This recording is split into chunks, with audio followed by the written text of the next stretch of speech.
Before we conclude, two quick questions. You have been studying Bangladesh, South Asia, and also. How did you get interested in Bangladesh? Studying Bangladesh with such rigorous understanding. The second component is for youngsters who are starting off as researchers in international politics or area studies broadly. What is your advice to them? I would say that I got interested in Bangladesh because I had got a fellowship to be based in a country. So my project was a comparative study of Pakistan and Bangladesh, and as expected, I did not get a 3-month visa, 4-month visa, which I had applied for to go to Pakistan. So as a result, that point of time, the Asian Scholarship Foundation asked me to spend my entire tenure in Bangladesh. So the one of the requirement of that scholarship is that you have to be in that country. You can't sit in India and study Bangladesh. So the moment you are in Bangladesh, you can't leave Bangladesh, because I was on leave from my office. I can't come to Delhi because my office will ask me, you are in Delhi, why haven't you joined the office? So I have to be in Bangladesh. So whether you like it or not, you get interested. Slowly, I thought that, there is, my initial impression was that there are two political parties, one goes, one comes. But I think Bangladesh politics is very, very layered. The complexity of the politics I understood when I lived in Dhaka for a prolonged period of time in 2004, then again 2007. 2016, these are the time where I spent like a year, nearly a year into 2004, 4 months in 2007, again 3 4 months in 2016. That actually allowed me to learn the language. Of course, coming from a state where the language is much more similar, I was not able to speak. But I think in Bangladesh, I learned how to speak the language, how to read the language. So that actually made me much more interested. The second very significant thing which I noticed in Bangladesh, I always keep on saying this, is that I had been to Pakistan earlier.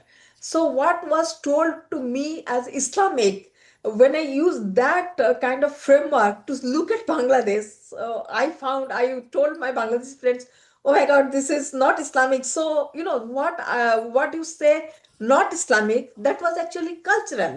The sculpture, the songs, the celebration of Saraswati Puja, the Department of Sanskrit and Pali, which is there in Dhaka University, told me that this country is very, very different. So that was one kind of experience which I would not have had if I had not stayed in Bangladesh for such a long time. And especially the layer, the complexity of the politics nuance, when you learn the language, some of the time you understand the nuance which you cannot translate in the language. The third thing which I find in Bangladesh, which I found very, very interesting when I was there, like for example, Delhi is seen, if you say that I am from Delhi, so you are seen as if you are the government kind of thing.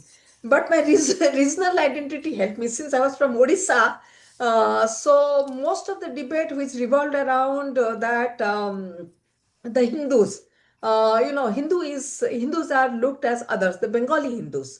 So whenever they used to, I remember in library, some of the time I'll sit, they will narrate, Dhaka University came to being, the Hindus were opposed and all this thing. So some of the time I will listen, and sometimes they will have to, sometimes they'll ask me, but from which place of Bangladesh? They will not know that I'm from India. So I'll say Odisha. So my regional identity helped me, because while I always tell to my Bangladesh Desi friends that I was not the other in the sense of a Hindu Bengali.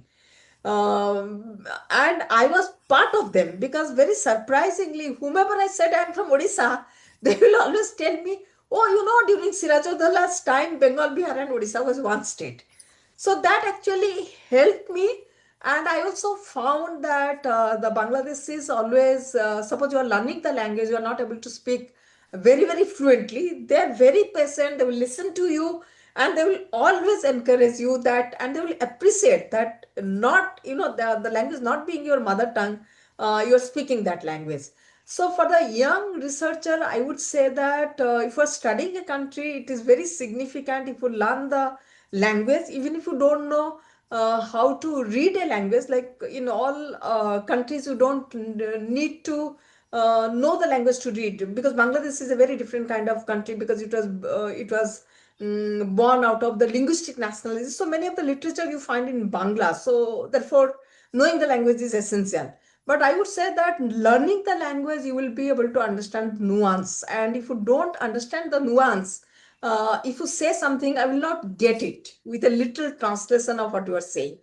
So I would say learn the language, look at don't, in research, don't take what the person says, watch the person, what the person is not telling you.